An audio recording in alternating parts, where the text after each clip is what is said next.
The stars looked different now. Commander Sarah Chen stared out the viewport of the starship Unity as it approached Nexus Prime, the capital world of the Galactic Confederation. 3 years had passed since first contact. 3 years of careful messages sent across the void. 3 years of hope building on Earth. Today, humanity would finally learn if they had a place among the stars. The planet below gleamed like a jewel. Massive cities stretched across continents, their towers reaching toward the sky like silver fingers. Ships moved between orbital stations in perfect formations, their paths creating geometric patterns that hurt the eyes to follow. Everything looked orderly, clean, and impossibly advanced. "Nervous?" asked Captain Rodriguez, the Unity's commanding officer. He stood behind Sarah, his hands clasped behind his back in the military way. "Should I be?" Sarah replied, though her voice carried the weight of 3 billion people's hopes. Earth had spent enormous resources building the Unity and preparing for this moment.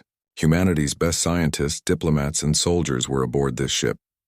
"The Confederation has had peace for over 2,000 years, Rodriguez said. "That's longer than human civilization has existed. They must be doing something right." Sarah nodded, but something felt wrong. In all their communications, the aliens had been polite but distant. They answered questions with careful words that revealed nothing. They shared no stories, no jokes, no personal details. Every message felt like it came from the same source, as if written by committee. The Unity docked at a station that dwarfed anything humans had ever built. The corridors were wide and smooth, lit by light that seemed to come from the walls themselves. Alien beings moved through the passages in small groups, but they walked in perfect step with each other. No one hurried. No one laughed. No one seemed to notice the humans at all. Ambassador Veltar met them at the entrance to the Grand Assembly Hall. He was tall and thin, with gray skin and large black eyes that seemed to look through rather than at people. His species, the hegemony, led the Confederation. "Humans," he said in perfect English, "you have traveled far to be here." "We're honored by the invitation," Sarah replied. "Earth looks forward to joining the galactic community." Veltar's expression did not change. "The Assembly will hear your petition. Follow." The Grand Assembly Hall was vast beyond imagination. Representatives from dozens of species sat in circular rows that rose toward a domed ceiling, painted with star maps. Sarah recognized some species from the communication files. The crystal-like Zephyrians that chimed softly when they moved. The gas-form ethereals that floated in containment suits. The insect-like Chitauri with their multifaceted eyes. But as Sarah looked around, she noticed something strange. Within each species group, every individual moved exactly the same way. The Chitauri all tilted their heads at the same angle. The Zephyrians all chimed in harmony. Even their clothing was identical within each species. Veltar gestured to a small platform in the center of the hall. "Present your case." Sarah walked to the platform, her footsteps echoing in the sudden silence. She had prepared for this moment for months, practiced her speech hundreds of times. She spoke about Earth's diversity, humanity's achievements, their desire for peace and cooperation. She talked about art and music, science and exploration, the dreams that drove humans to reach for the stars. When she finished, the hall remained silent for long moments. Then Veltar stood. "The Confederation has reviewed your species extensively," he said. His voice carried clearly through the vast space without amplification. "We have observed your history, your behavior, your nature." A holographic display appeared above the hall, showing images from Earth. But these were not the images Sarah would have chosen. Wars, pollution, poverty, crime. Humanity's darkest moments played out before the assembled aliens. Cities burning, forests being cut down, people fighting in the streets. "You are a chaotic species," Veltar continued. "Violent, unpredictable. Your individuals act without regard for the greater good. You compete instead of cooperate. You destroy instead of build." Sarah felt heat rise in her cheeks. "Those images don't represent all of humanity. We've also created beautiful art, helped each other in disasters, explored space, cured diseases." "Irrelevant," another voice said. Sarah turned to see a Chitauri representative standing. The pattern is clear. Humans cannot control their individual impulses. This makes them dangerous to civilized society. More representatives stood, each echoing the same message. Humans were too aggressive, too independent, too chaotic. They would disrupt the peace the Confederation had maintained for millennia. "But we want to learn," Sarah pleaded. "We want to be better." "Isn't that why we're here?" Veltar's large eyes fixed on her. Some species are capable of growth. Others are not. The evidence suggests humans cannot overcome their fundamental nature. The vote was swift and unanimous. Every species rejected humanity's application for membership. The reasons varied in wording but carried the same meaning. Humans were unsuitable for galactic civilization.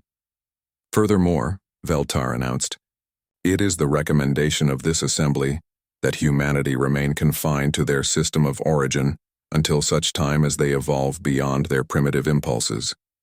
For the safety of all civilized worlds. The words hit Sarah like a physical blow.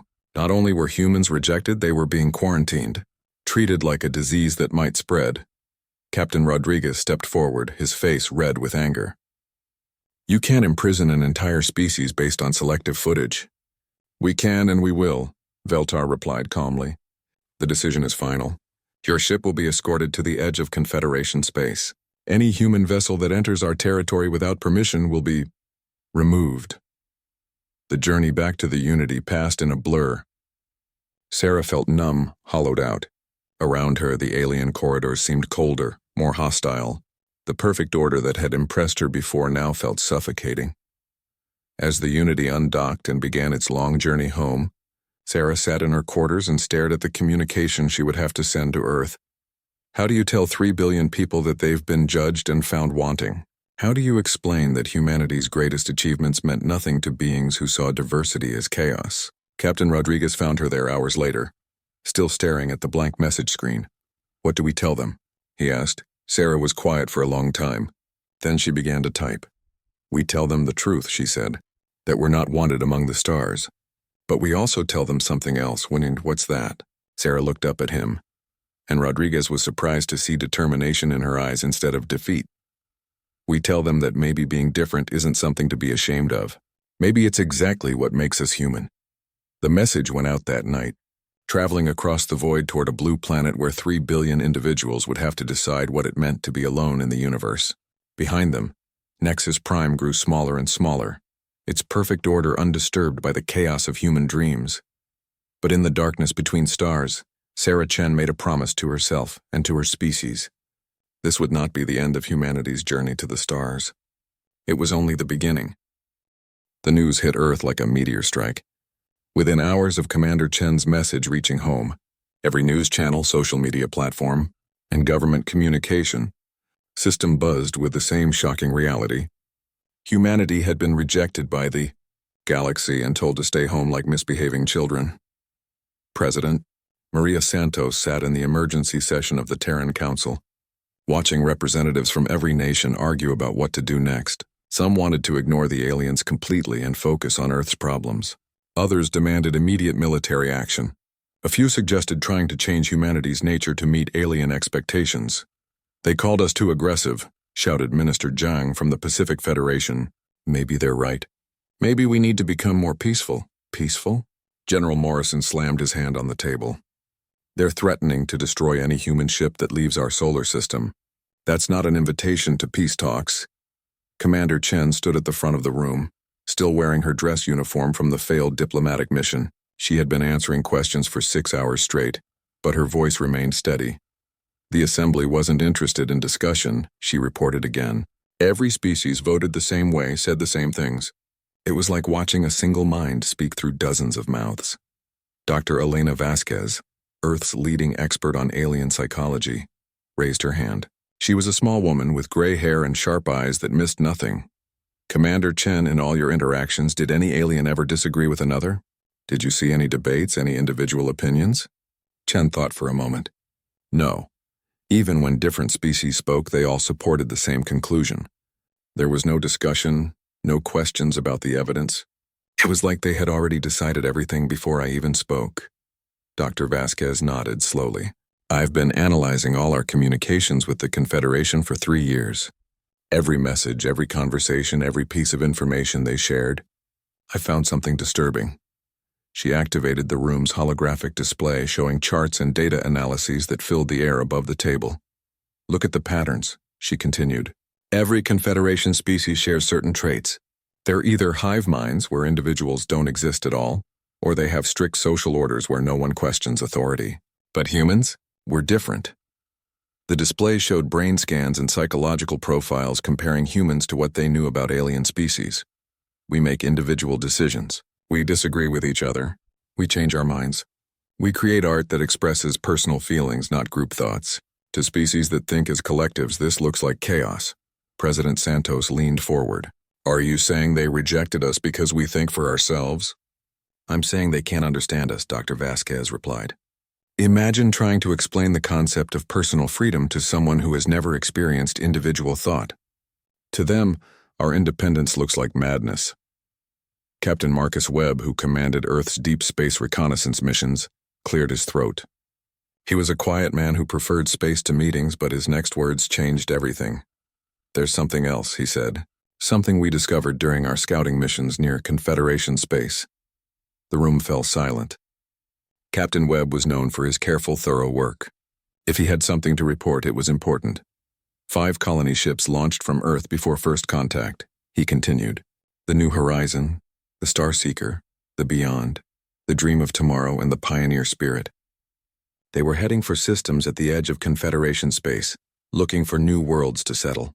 President Santos nodded. I remember. They left before we knew there were aliens out there. What about them? Webb's face was grim. They're gone. All of them. We found debris from the New Horizon near the Kepler system. Not from an accident, from weapons fire. Confederation weapons. The room erupted in angry voices, but Webb held up his hand. There's more. We detected transmission fragments from the Starseeker before it went silent. The crew reported being intercepted by Confederation ships. The last message said the aliens were demanding they return to Earth immediately. They destroyed our people? General Morrison stood up, his face red with rage. They murdered civilians? It appears so, Webb said quietly. The colony ships were carrying families, children, scientists, farmers. People who just wanted to start new lives among the stars. Dr. Vasquez stared at the data, her mind racing. This changes everything. If they destroyed our colonies before rejecting us officially, then the rejection was just for show. They never intended to let us join their confederation. Commander Chen felt pieces of a puzzle clicking together in her mind. The quarantine threat isn't new policy. They've been enforcing it already in secret. President Santos called for order as the room buzzed with angry conversations. What are you all saying? That this was planned? I think, Dr. Vasquez said slowly, that the Confederation sees any species with individual consciousness as a threat. They can't control us the way they control their own members. So they eliminate us before we can become strong enough to resist. The implications hit everyone at once. This wasn't just about being excluded from a galactic club. This was about survival. Captain Webb activated another display, showing star charts and ship positions. Our long-range sensors are picking up increased Confederation fleet movements near our borders. Large formations heading this way. How long do we have? President Santos asked. Based on their current speed and trajectory, I'd estimate 6 months before they reach the outer solar system. The room went silent. 6 months to prepare for a war they never wanted, against enemies they had tried to befriend. President Santos stood up, her voice carrying the weight of command. Ladies and gentlemen, it appears we have a choice. We can wait here and hope the Confederation changes their minds, or we can prepare to defend ourselves and our right to exist. The vote was unanimous. Over the following days, as word spread across Earth about the true nature of their situation, something remarkable happened. The same diversity and independence that the aliens feared became humanity's greatest strength. Nations that had been enemies cooperated on defense projects. Scientists shared research freely. Artists created works that inspired others to keep fighting. Dr. Vasquez worked around the clock, analyzing captured alien technology and finding ways to improve it. Her team discovered something the collective-minded aliens had missed. When individual creativity was applied to existing technology, the results often surpassed the original design. Commander Chen took charge of training programs, teaching human pilots to think and react in ways that would confuse alien commanders used to predictable group tactics. Captain Webb led scouting missions deeper into space, mapping Confederation positions and looking for weaknesses in their formations. And in laboratories around the world, human engineers began building ships and weapons that would have surprised even their creators. The aliens had rejected humanity for being too individual, too chaotic, too unpredictable. Now Earth would show them exactly what those traits could accomplish when united by a common cause. The countdown had begun. In 6 months, humanity would face its first test among the stars. But they would face it together, each person bringing their own unique gifts to the fight for their species' survival. As President Santos announced the mobilization to the world, her words were broadcast to every corner of Earth. They wanted us to stay quiet and hidden. Instead, we're going to show the galaxy what it means to be human. Captain Marcus Webb's hands moved steadily over the controls of his stealth scout ship, the Shadow Runner. 3 months had passed since Earth began preparing for war, and every day brought new intelligence about Confederation movements. But today's mission was different. Today, he was investigating something that could change everything. The ship he was tracking was damaged, limping through space toward a system that didn't appear on any Confederation star charts. It was a Chitauri vessel, one of the insect-like species from the Grand Assembly. But this ship was behaving strangely, flying alone, sending no messages, avoiding main shipping routes. "Computer, begin recording," Webb whispered as he followed at maximum distance. Day 93 of Operation Deepwatch. Following damaged Chitauri vessel to unknown destination. Ship appears to be... Wait. The Chitauri ship suddenly changed course, diving toward a planet that Webb's sensors had registered as uninhabited. But as they got closer, massive structures became visible on the surface. Cities, landing pads, energy shields, all hidden beneath sensor-dampening fields. "This is impossible," Webb muttered. "Computer, are you detecting any life signs?" "Multiple species detected," the computer replied in its calm voice. "Chitauri, Zephyrian, hegemony, and unknown biological signatures." Webb felt his heart race. A secret Confederation base with unknown species? This could be the intelligence breakthrough Earth needed. He activated his ship's most advanced stealth systems and moved closer. The planet's surface told a terrible story. The cities weren't colonies, they were prisons. Massive walls topped with energy barriers surrounded different areas, each one containing a different species. But these weren't Confederation species. These were aliens Webb had never seen before. In one section, he saw beings that looked almost human but with silver skin and 4 arms. In another, creatures that resembled giant butterflies with rainbow wings moved in slow, sad patterns. A third area contained what looked like living rocks that rolled instead of walking. "Computer, scan for human life signs." Scanning. Multiple human signatures detected in Sector 7. Webb's blood turned cold. Humans. Here. On a secret prison planet.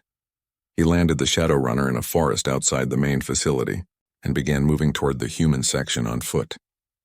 His combat suit kept him hidden from most sensors, but his heart hammered so loud he was sure someone would hear it.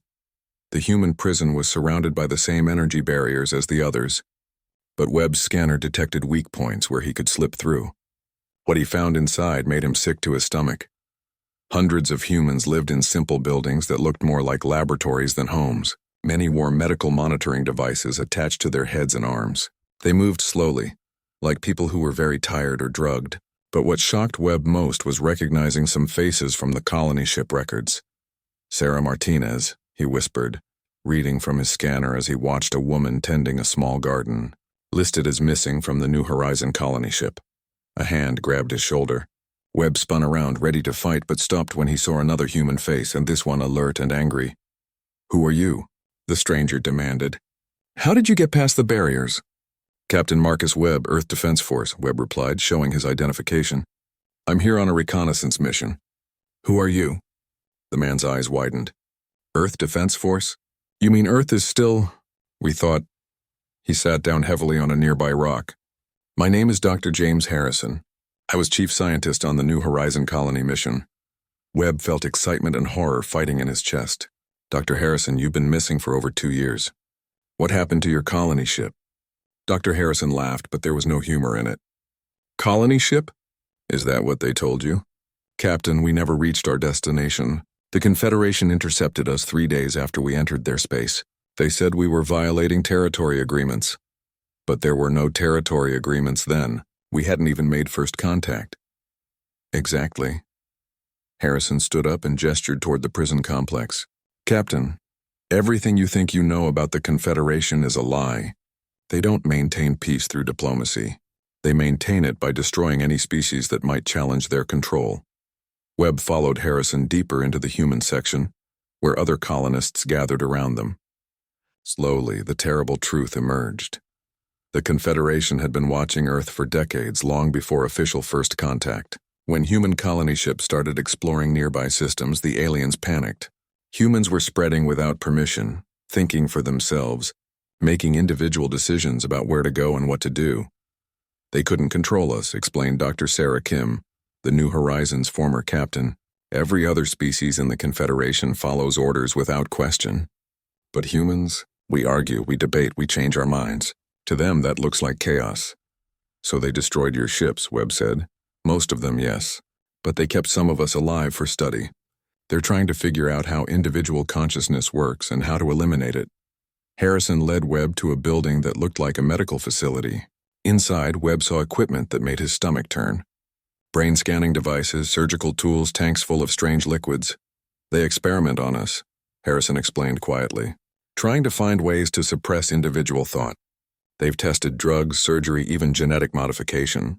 Some of our people, they're not the same anymore. Webb thought of the colonists he had seen moving slowly through the compound, their eyes empty and distant. How many other species are here? Dozens, Captain Kim replied. Every race they show is what happens to species that develop individual consciousness. They keep a few alive for research and eliminate the rest. But why the fake rejection ceremony? Why not just destroy Earth immediately? Dr. Harrison smiled grimly. Because Earth is different. We're not a small colony or isolated world. We're a whole planet with billions of people and advanced technology.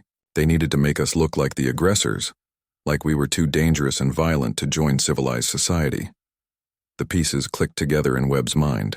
So when they destroy Earth, other Confederation species will think it was necessary for galactic security.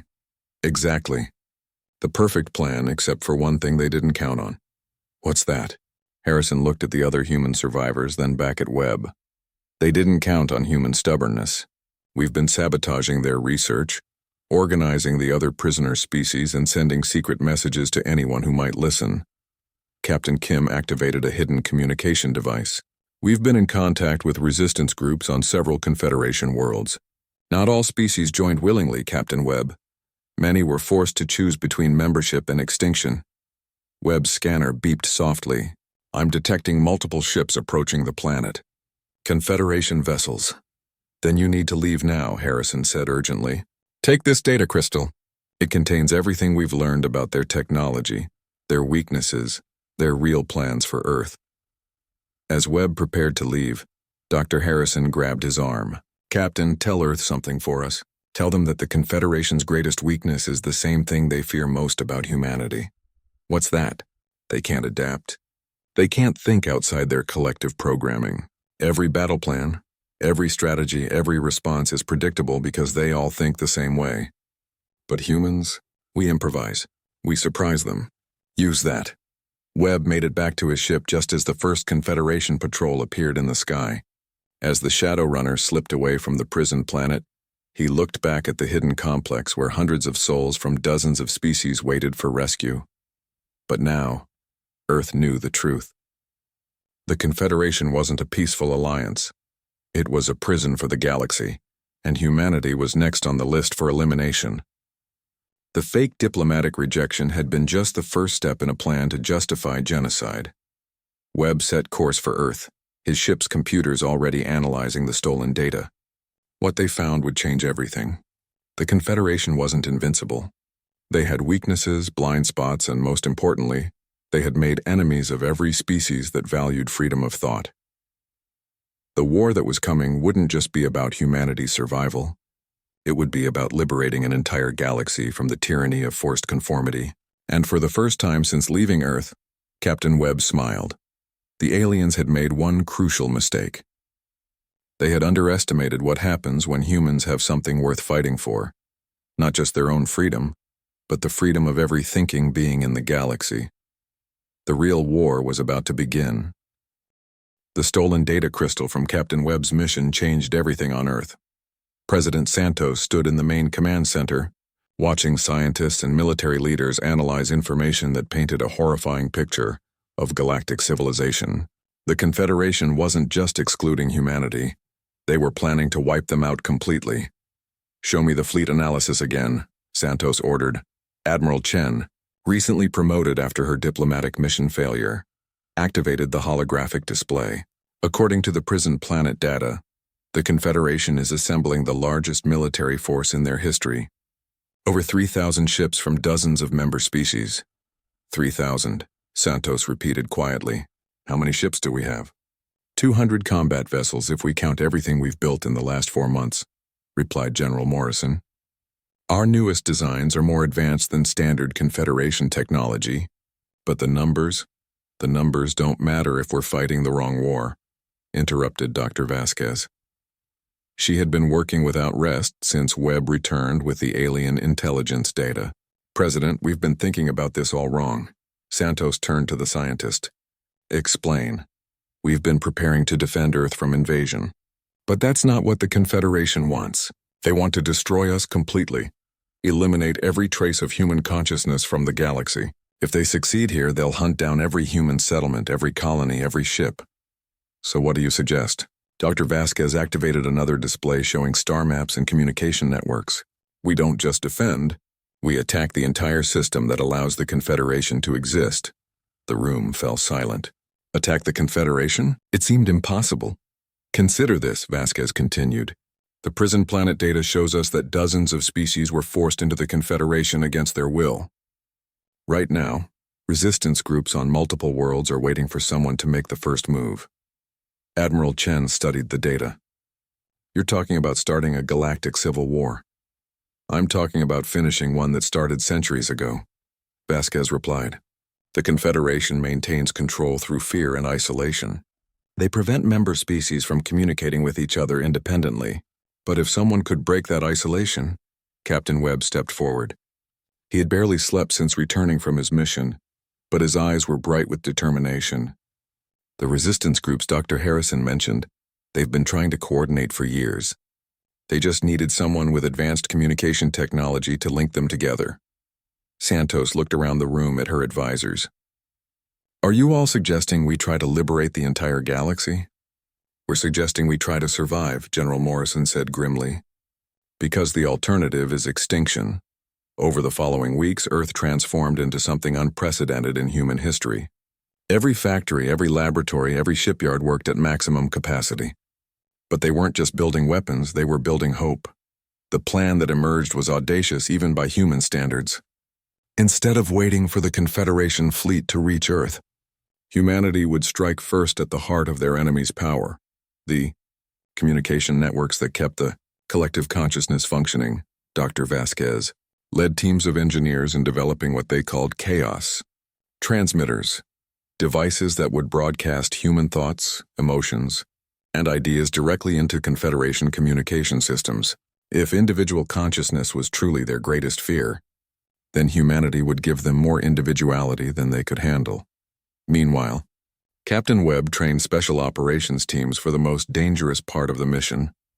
They would have to infiltrate Confederation space and plant the transmitters on key relay stations.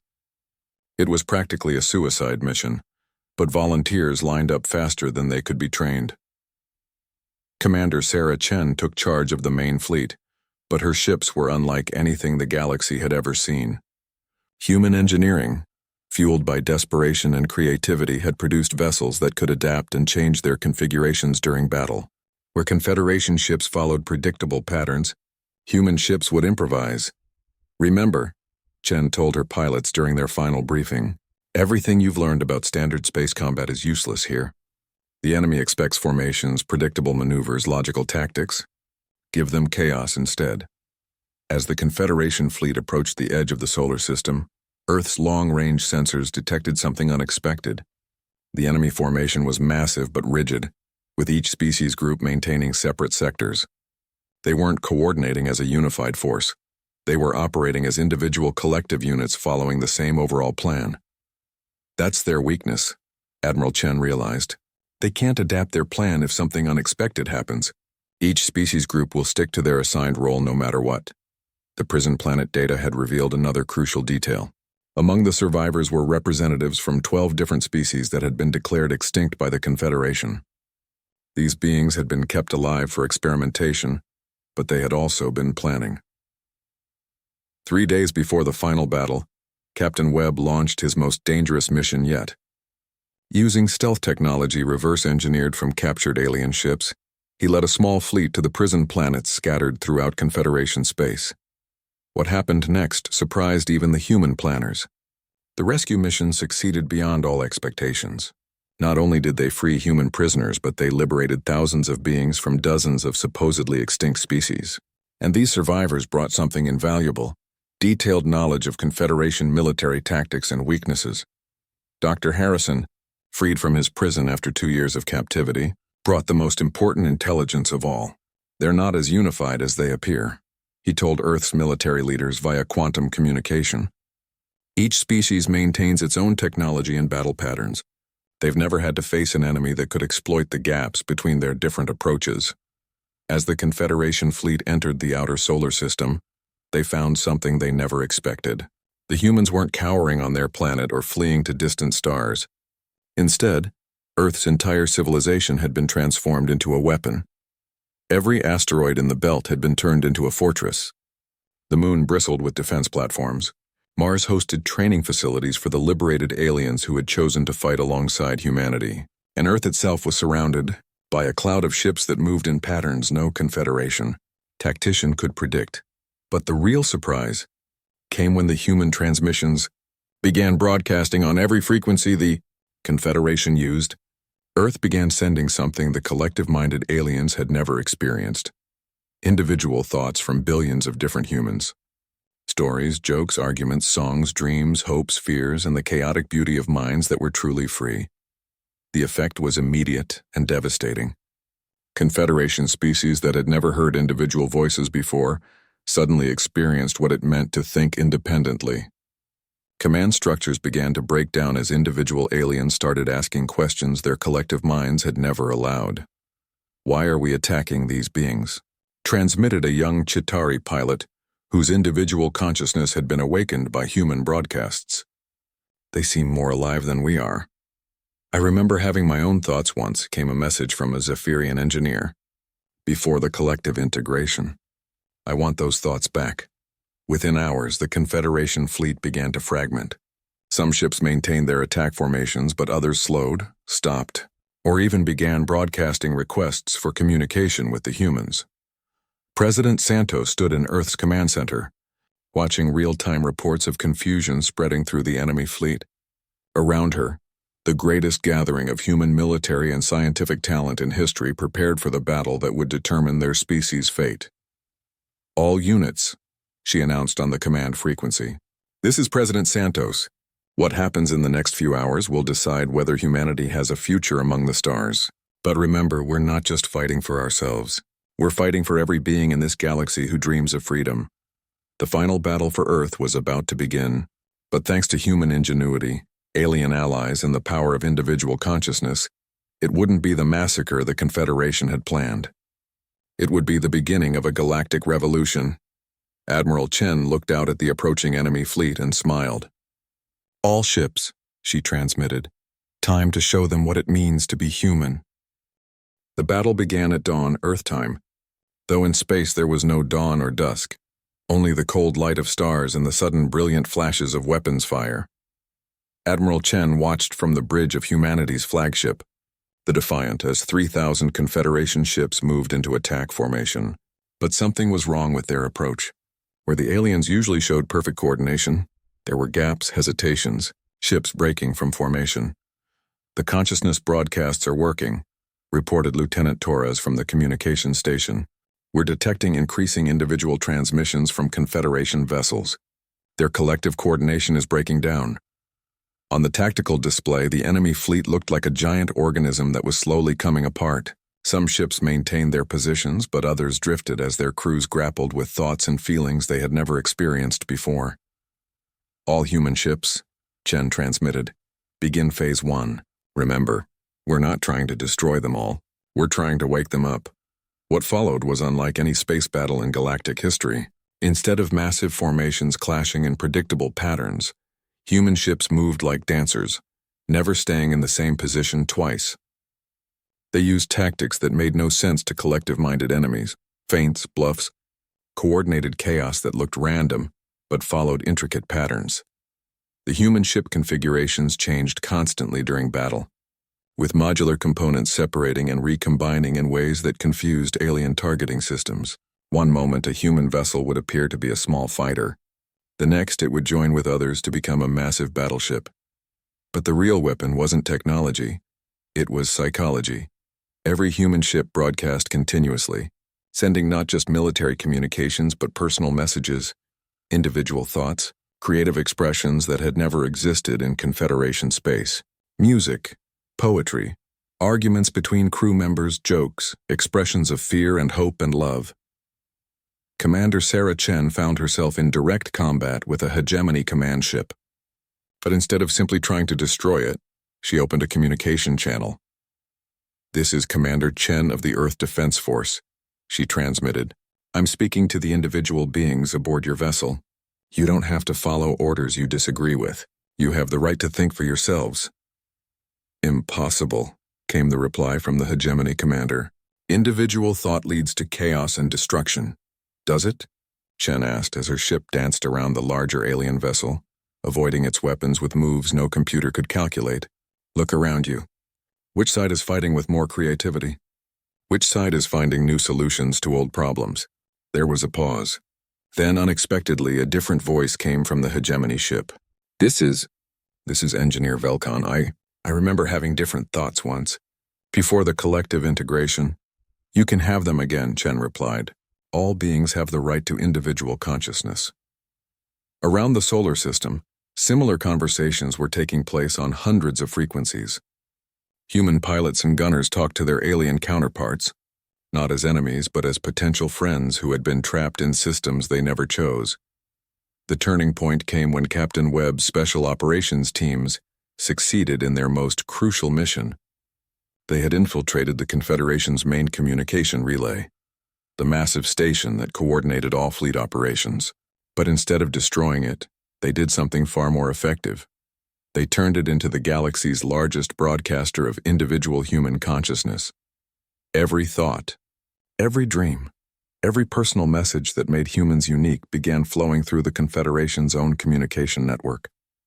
Suddenly, beings who had never experienced individual thought were flooded with the chaotic, beautiful diversity of human minds.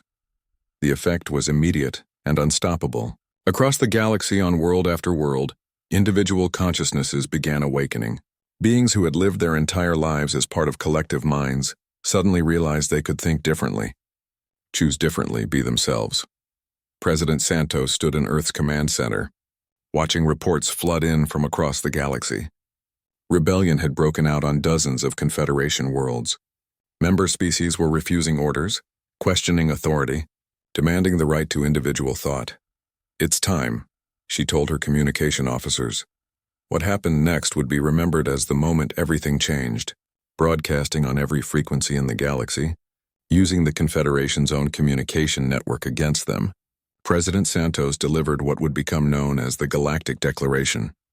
To every thinking being in the galaxy, her voice carried across the stars. "This is President Maria Santos of Earth.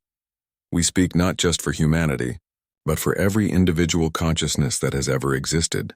For too long, the galaxy has been ruled by fear. Fear of difference, fear of independent thought, fear of the chaos that comes with freedom. We have been told that individual consciousness is a disease, that thinking for yourself is dangerous, that conformity is the price of peace. Today, we reject that lie. Individual consciousness is not a disease to be cured. It is the greatest gift any being can possess. The right to think your own thoughts, to make your own choices, to dream your own dreams.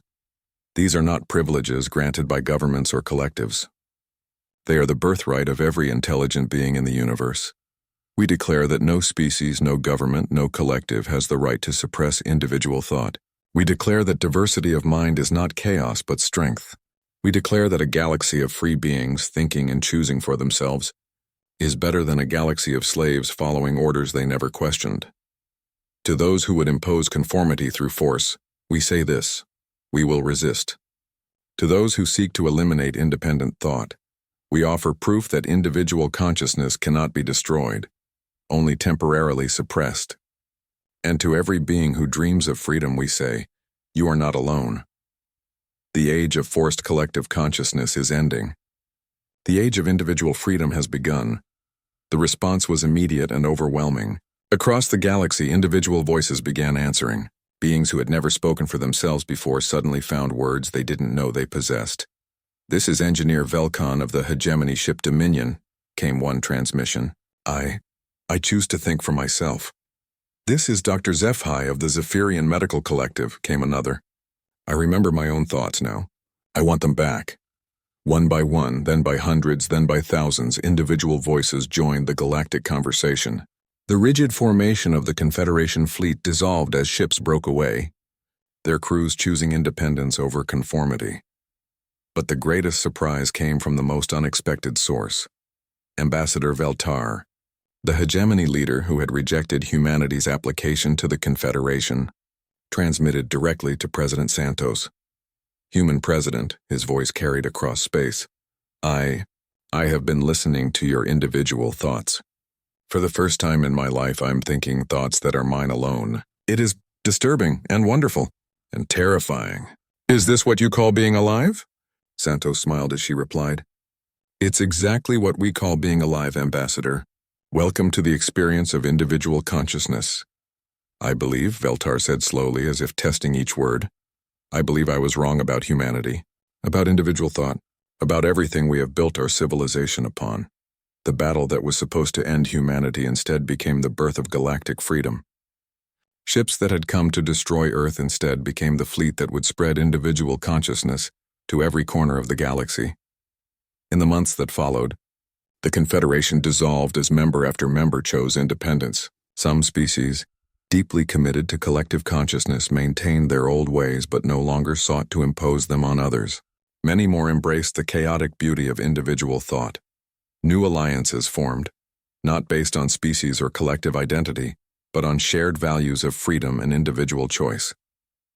Earth became the unofficial capital of this new galactic community, not because humans demanded leadership, but because other species recognized them as the ones who had the courage to fight for everyone's freedom. Admiral Chen, now leading the Free Galaxy Alliance fleet, stood on the bridge of her flagship as it patrolled space that was no longer divided by rigid territorial boundaries. Ships from dozens of species flew together, their crews learning from each other, arguing with each other, creating art and music and ideas together. "Status report," she requested from her mixed species crew. "All sectors reporting peaceful, Admiral," replied Lieutenant Torres, who was now serving alongside a Chitari navigator who had chosen her own name, Harmony, who thinks alone. "The former prison planets are being converted to research stations and cultural centers," added Engineer Velkan, the first hegemony individual to serve on a human ship. "And the resistance groups?" Chen asked. "The last Confederation holdout surrendered yesterday," reported Captain Webb via communication. "The galaxy is free." Chen looked out at the stars, no longer cold and distant but warm with the light of billions of free minds. Humanity's greatest perceived weakness, their stubborn individuality, had become the key to liberating countless souls from the prison of forced conformity.